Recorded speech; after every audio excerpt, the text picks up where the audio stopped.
Excel ಶಾಲೆಗೆ ತಮ್ಮೆಲ್ಲರಿಗೂ ಸ್ವಾಗತ. ನಾನು ನಿಮ್ಮ ಕನ್ನಡದ ಹುಡುಗ ಪ್ರದೀಪ್. ಮೈಕ್ರೋಸಾಫ್ಟ್ ಎಕ್ಸೆಲ್ ಅನ್ನು ಕನ್ನಡದಲ್ಲಿ ಸುಲಭವಾಗಿ ಕಲಿಯುವಂಥ ಒಂದು ಸಣ್ಣ ಪ್ರಯತ್ನವನ್ನು ನಾನು ಮಾಡ್ತಾ ಇದ್ದೀನಿ. ದಯವಿಟ್ಟು ಈ ವಿಡಿಯೋನ ಲೈಕ್ ಮಾಡಿ, ಶೇರ್ ಮಾಡಿ, ಹಾಗೂ ನನ್ನ ಚಾನಲ್ ಇನ್ನೂ ಸಬ್ಸ್ಕ್ರೈಬ್ ಮಾಡಿಲ್ಲ ಅಂದರೆ ದಯವಿಟ್ಟು ಸಬ್ಸ್ಕ್ರೈಬ್ ಮಾಡಿ. ಬನ್ನಿ ಹಾಗಾದರೆ ಇವತ್ತಿನ ವಿಷಯ ಏನಂತ ತಿಳ್ಕೊಳ್ಳೋಣ.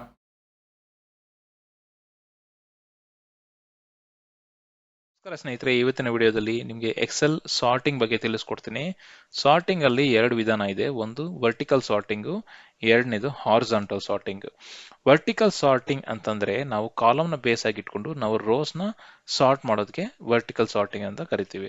ಅದೇ ರೀತಿ ಎರಡನೇ ವಿಧಾನ ಯಾವ್ದಪ್ಪ ಅಂತಂದ್ರೆ ನಾವು ರೋಸ್ನ ಬೇಸ್ ಆಗಿ ಇಟ್ಕೊಂಡು ಕಾಲಮ್ಸ್ನ ಸಾರ್ಟ್ ಮಾಡೋದಕ್ಕೆ ನಾವು ಹಾರಿಜಾಂಟಲ್ ಸಾರ್ಟಿಂಗ್ ಅಂತ ಹೇಳ್ತೀವಿ. ಬನ್ನಿ ಹಾಗಾದ್ರೆ ಈ ವರ್ಟಿಕಲ್ ಸಾರ್ಟಿಂಗ್ ಹೇಗೆ ವರ್ಕ್ ಆಗುತ್ತೆ ಮತ್ತು ಹಾರಿಜಾಂಟಲ್ ಸಾರ್ಟಿಂಗ್ ಹೇಗೆ ವರ್ಕ್ ಆಗುತ್ತೆ ಅಂತ ನಾನು ನಿಮಗೆ ಉದಾಹರಣೆ ಸಮೇತ ತಿಳಿಸ್ಕೊಡ್ತೀನಿ. ಮೊದಲನೇದಾಗಿ ನಾವು ವರ್ಟಿಕಲ್ ಸಾರ್ಟಿಂಗ್ ಅನ್ನೋ ಒಂದು ಶೀಟ್ ಅಲ್ಲಿ ನಮಗೆ ಡೇಟಾ ಇದೆ. ಇಲ್ಲಿ ನಮಗೆ ಪ್ರಾಬ್ಲಮ್ ಸ್ಟೇಟ್ಮೆಂಟ್ ಏನಪ್ಪಾ ಅಂತಂದ್ರೆ ನಾವು ಕಂಪನಿ ನೇಮ್ನ ಎಂಟೈರ್ ಡೇಟಾ ಕಂಪನಿ ನೇಮ್ನ ಬೇಸ್ ಆಗಿ ಇಟ್ಕೊಂಡು ಎ ಟು ಝೆಡ್ ಅಂದ್ರೆ ಅಸೆಂಡಿಂಗ್ ಆರ್ಡರ್ ಅಲ್ಲಿ ನಾವು ಸಾರ್ಟ್ ಮಾಡಬೇಕು ಅಂತ ಇಟ್ಕೊಳ್ಳಿ.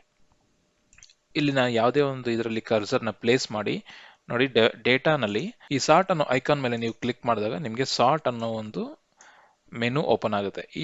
ಈ ವಿಂಡೋನಲ್ಲಿ ಬೈ ಡಿಫಾಲ್ಟ್ ನಿಮಗೆ ವರ್ಟಿಕಲ್ ಆಗಿ ಇದು ಸೆಟ್ ಆಗಿರುತ್ತೆ.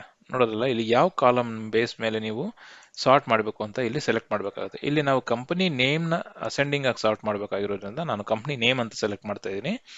ಇನ್ನೊಂದು, ನೀವು ಯಾವುದೇ ಸಾರ್ಟ್ ಮಾಡುವಾಗ by default my data has headers ಅನ್ನೋದು ಟಿಕ್ ಮಾರ್ಕ್ ಆಗಿರುತ್ತೆ. ಯಾಕಂದ್ರೆ ಎಕ್ಸೆಲ್ಗೆ ಮೊದಲನೇ ರೋ ಬಂದ್ಬಿಟ್ಟು ಹೆಡರ್ಸ್ ಇದೆ ಅಂತ ಅದು ಅಂಡರ್ಸ್ಟ್ಯಾಂಡಿಂಗ್ ಬೇಸಿಸ್ ಮೇಲೆ ಅದು ಟಿಕ್ ಮಾರ್ಕ್ ಆಗಿರುತ್ತೆ. ಇನ್ ಕೇಸ್ ನಿಮ್ಗೆ ಎಕ್ಸೆಪ್ಷನ್ ಇತ್ತು ಅಂತಂದ್ರೆ, ಇನ್ ಕೇಸ್ ನಿಮ್ ಡೇಟಾನಲ್ಲಿ ಹೆಡರ್ಸ್ ಇಲ್ಲ ಅಂತಂದ್ರೆ ನೀವು ಇದನ್ನ ಅನ್ಚೆಕ್ ಮಾಡಿ, ಅಕಸ್ಮಾತ್ ನಿಮ್ಮ ಡೇಟಾಗೆ ಹೆಡರ್ಸ್ ಇದ್ದು ಇದು ಅನ್ಚೆಕ್ ಆಗಿದ್ರೆ ಸಾರ್ಟ್ ಮಾಡೋಕ್ ಮುಂಚೆ ಇದನ್ನ ಹೆಡರ್ಸ್ನ ನೀವು ಟಿಕ್ ಮಾರ್ಕ್ ಮಾಡಿ. ಇಲ್ಲ ಅಂದ್ರೆ ನಿಮ್ಮ ಹೆಡರ್ ಕೂಡ ಸೆಂಟ್ರಲ್ಲಿ ಎಲ್ಲೋ ಒಂದ್ ಕಡೆ ಆಲ್ಫಾಬೆಟಿಕಲ್ ಆಗಿ ಸಾರ್ಟ್ ಆಗ್ಬಿಡುತ್ತೆ. ನೋಡಿದ್ರಲ್ಲ, ನಾನು ಇಲ್ಲಿ ಕಂಪ್ನಿ ನೇಮ್ ಸೆಲೆಕ್ಟ್ ಮಾಡ್ಕೊಂಡಿದ್ದೀನಿ. ಇಲ್ಲಿ ಆರ್ಡರ್ ಬಂದ್ಬಿಟ್ಟು ಎ ಟು ಝೆಡ್ ಅಂದ್ರೆ ಅಸೆಂಡಿಂಗ್. ಸೊ ಸೆಲೆಕ್ಟ್ ಆಗಿದೆ, ನಾನು ಓಕೆ ಮಾಡ್ತೀನಿ. ನೋಡಿ, ಎಂಟೈರ್ ಡೇಟಾ ಈಗ ನಮಗೆ ಆಲ್ಫಾಬೆಟಿಕಲ್ ಆರ್ಡರ್ ಅಲ್ಲಿ ನಮಗೆ ಸಾರ್ಟ್ ಆಗೋಯ್ತು. ಸೊ ಇದು ವರ್ಟಿಕಲ್ ಸಾರ್ಟಿಂಗ್. ಇದರಲ್ಲಿ ನೀವು ಮಲ್ಟಿಪಲ್ ಲೆವೆಲ್ಸ್ ಕೂಡ ನೀವು ಆಡ್ ಮಾಡಿಕೊಂಡು ಸಾರ್ಟ್ ಮಾಡ್ಕೊಬಹುದು. First company name A to Z, ಅದಾದ್ಮೇಲೆ employee number, alphabet smallest largest, ಈ ತರ ಮಲ್ಟಿಪಲ್ ಲೇಯರ್ಸ್ ಕೂಡ ನೀವು ಈ ಸಾರ್ಟಿಂಗ್ ಅಲ್ಲಿ ಆಡ್ ಮಾಡ್ಕೊಬಹುದು. ಸೊ ಎರಡನೇದೀಗ ಹಾರಿಜಾಂಟಲ್ ಸಾರ್ಟಿಂಗ್. ಹಾರಿಜಾಂಟಲ್ ಸಾರ್ಟಿಂಗ್ ನಾವು ಯಾಕೆ ಬಳಸ್ತೀವಿ ಅಂತಂದ್ರೆ, ನೋಡಿ ಇಲ್ಲಿ ನಮಗೆ ಅಡ್ರೆಸ್ ಇಂದ ಸ್ಟಾರ್ಟ್ ಆಗಿ ನಮಗೆ ಜಿಪ್ ಕೋಡ್ ಅಂದ್ರೆ ಆಲ್ಫಾಬೆಟಿಕಲ್ ಆಗಿ ನಮಗೆ ಕಾಲಮ್ಸ್ ಸಾರ್ಟ್ ಆಗಿದೆ. ಅದೇ ನಮಗೆ ಇಷ್ಟ ಬಂದಂಗೆ ನಮ್ಮ ಕಾಲಮ್ಸ್ ನ ಅರೇಂಜ್ ಮಾಡಬೇಕು ಅಂತ ಇಟ್ಕೊಳ್ಳಿ. ನೋಡಿ, ನಮಗೆ ಎಂಪ್ಲಾಯ್ ನೇಮ್ ಬೇಕು, first name, last name, company name, city ಮತ್ತು ಅಡ್ರೆಸ್. ಇದು ನಮಗೆ ಬೇಕಾಗಿರೋ ಕಾಲಮ್ಸ್ ಇಲ್ಲಿ ವರ್ಟಿಕಲ್ ಸಾರ್ಟಿಂಗ್ ಅನ್ನೋ ಡೇಟಾನಲ್ಲಿ ಜಂಬಲ್ ಆಗಿದೆ. ಆದ್ರೆ ನಾವು ಇಲ್ಲಿಂದ ಕಾಪಿ ಪೇಸ್ಟ್ ಮಾಡಬೇಕು ಅಂತಂದ್ರೆ ನಮ್ಗೆ ಇದು ತುಂಬಾನೇ ಕಷ್ಟದ ಕೆಲಸ. ಯಾಕಂದ್ರೆ ನೋಡಿ, ಫಸ್ಟ್ ಎಂಪ್ಲಾಯ್ ನಂಬರ್ನ ಕಾಪಿ ಮಾಡಬೇಕು, ಆಮೇಲೆ ಫಸ್ಟ್ ನೇಮ್, ಲಾಸ್ಟ್ ನೇಮ್, ಮತ್ತೆ ರಿವರ್ಸ್ ಬಂದು ಕಂಪನಿ ನೇಮು, ಸಿಟಿ ಮತ್ತೆ ಅಡ್ರೆಸ್. ಸೊ ಇದರಲ್ಲಿ ನಮಗೆ 4ರಿಂದ 5 ಕಾಲಮ್ ಇರುವಾಗ ಇದು ಯಾವಾಗಾದ್ರು ಅಡ್ ಹಾಕ್ ಮಾಡ್ತಾ ಇದೀವಿ ಅಂತಂದ್ರೆ, ಯಾವಾಗಾದ್ರು ಒಂದ್ಸಲಿ ನಾವು ಈ ತರ ಕೆಲಸ ಮಾಡ್ತಾ ಇದೀವಿ ಅಂತಂದ್ರೆ ಒನ್ ಟೈಮ್ ಇದು ಮಾಡ್ಬೋದು. ಆದ್ರೆ ನಾವು ಡೈಲಿ ನಾವು ಈ ತರ ಡೇಟಾ ಅರೇಂಜ್ ಮಾಡ್ತಾ ಇದೀವಿ ಅಥವಾ ಸುಮಾರು 100 ಕಾಲಮ್ಸ್ನ ನಾವು 1 by 1 ಕಾಪಿ ಪೇಸ್ಟ್ ಮಾಡ್ತಾ ಇದೀವಿ ಅಂದ್ರೆ ಇದು ತುಂಬಾನೇ ಕಷ್ಟದ ಕೆಲಸ. ಅಂತ ಕಷ್ಟದ ಕೆಲಸನ ಸಿಂಪಲ್ ಆಗಿ ನಾವು ಹೇಗೆ ಮಾಡಬಹುದು ಅಂತಂದ್ರೆ ಅದಕ್ಕೆ ಒಂದು ಸೊಲ್ಯೂಷನ್ ಹಾರಿಜಾಂಟಲ್ ಸಾರ್ಟಿಂಗ್. ಅದು ಹೇಗೆ ಅಂತ ನಾನು ನಿಮ್ಗೆ ಇಲ್ಲಿ ಹೇಳ್ಕೊಡ್ತೀನಿ. ನೋಡಿ, ಮೊದಲಿಗೆ ಎಲ್ಲಿ ಡೇಟಾ ಇದೆಯೋ ಆ ಡೇಟಾನಲ್ಲಿ ನೀವು ಟಾಪ್ ಅಲ್ಲಿ ಒಂದು ರೋನ ಆಡ್ ಮಾಡಿ. ಇಲ್ಲಿರೋ ಒಂದು ಕಾಲಮ್ ನಮಗೆ ಬೇಕಾಗಿರುವಂತ ಒಂದು ಕಾಲಮ್ ನಲ್ಲಿ ಯಾವ ಪೊಸಿಷನ್ ಅಲ್ಲಿ ಇದೆ ಅಂತ ನಾವು ತಿಳ್ಕೊಬೇಕು. ಈ ಹಿಂದೆ ನಾನು ಮ್ಯಾಚ್ ಅನ್ನೋದ್ರ ಬಗ್ಗೆ ಒಂದು ವಿಡಿಯೋ ಮಾಡಿದ್ದೆ. ಆ ವಿಡಿಯೋ ನೋಡಿದ್ರೆ ನಿಮ್ಗೆ ಡೈನಮಿಕ್ ಆಗಿ ಇಲ್ಲಿ ನಂಬರ್ಸ್ ನ ಅಲಾಟ್ ಮಾಡೋದು ಈಸಿ ಆಗ್ಬಿಡುತ್ತೆ. ನೋಡಿ, ಇನ್ನೂ ಒಂದ್ಸಲಿ ನಿಮ್ಗೆ ಹೇಳ್ತೀನಿ. Is equal to match lookup value.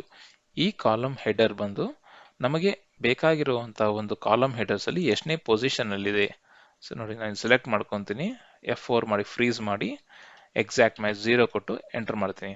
ನೋಡಿ, ಅಡ್ರೆಸ್ ಅನ್ನೋ ಒಂದು ಕಾಲಮ್ ನಮಗೆ ಬೇಕಾಗಿರುವಂತ ಕಾಲಮ್ ಲಿಸ್ಟ್ ಅಲ್ಲಿ 6ನೇ ಕಾಲಮ್ ಅಲ್ಲಿ ಇದೆ, 6ನೇ ಪೊಸಿಷನ್ ಅಲ್ಲಿ ಇದೆ.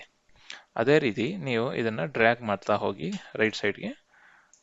ನೋಡಿ, ಇದರಲ್ಲಿ ನಮಗೆ ಟೋಟಲ್ ಆಗಿ 6 ನಂಬರ್ಸ್ ಹೈಲೈಟ್ ಆಯ್ತು. ಯಾಕಂದ್ರೆ ನಮ್ಗೆ ಬೇಕಾಗಿರೋದು 6 ಕಾಲಮ್ ಮಾತ್ರನೇ, ಮಿಕ್ಕಿದೆಲ್ಲ ಅಲ್ಲಿ ಇಲ್ಲದೆ ಇರೋದ್ರಿಂದ ಹ್ಯಾಶ್ ಎನ್ನೇ ಬಂದಿದೆ. ಓಕೆ, ಸೊ ಹ್ಯಾಶ್ ಎನ್ನೇ ಬಂದ್ರು ಪರವಾಗಿಲ್ಲ.